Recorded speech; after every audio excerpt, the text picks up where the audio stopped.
The spicy প্যালেসের unlimited chicken biryani নিয়ে কিন্তু আমি বসে পড়েছি। যেমনটা দেখতে পাচ্ছ, যেখানে রয়েছে এরকম একটা বড় সাইজের বাঙালি ইমোশন, যেটা একটু ভেঙে দেখায়। এই দেখো কতটা সফট, জাস্ট দেখতেই পাচ্ছ। তো চলো একটু এটাকে সাইডে রাখি, এবার একটু চিকেনটা খুঁজি। প্রায় 170 গ্রামের ওপরে কিন্তু চিকেনের পিস রয়েছে এখানে। সত্যি কি তাই? চলো চিকেনটা বার করে। এই দেখো, দেখেছো চিকেনটা? দেখো কত বড়, দেখেছো? আর চিকেনটা কত সফট, আমি একটু দেখাই। দেখো এরকম চাপ দিতে না চিকেন এরকম ভেঙে চলে আসছে। তো চলো একটু চিকেন, একটু রাইস আর একটু বাঙালির ইমোশন যাকে বলে একসাথে মাখামাখি করে চলো বাঙালি খাওয়া যাক।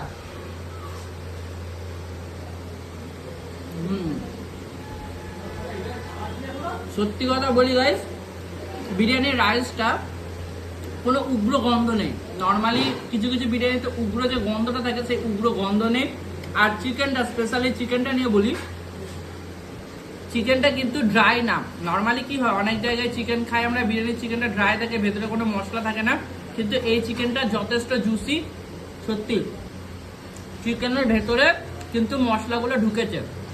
এক কথায় আমার অসাধারণ লাগছে। আর এর সাথে কিন্তু এরকম স্যালাড, গ্রিন চাটনি রয়েছে, যেটা আমি অলরেডি খাওয়া শুরু করে দিচ্ছি, পেও না। তো ভিডিওটা কেমন লাগলো অবশ্যই কমেন্ট করে জানাবে, ভালো লাগলে লাইক করে দিও। আর এরকম বিরিয়ানি খেতে গেলে আসতে হবে বারাসাতে দ্য স্পাইস প্যালেসে। ঠিক আছে, টাটা।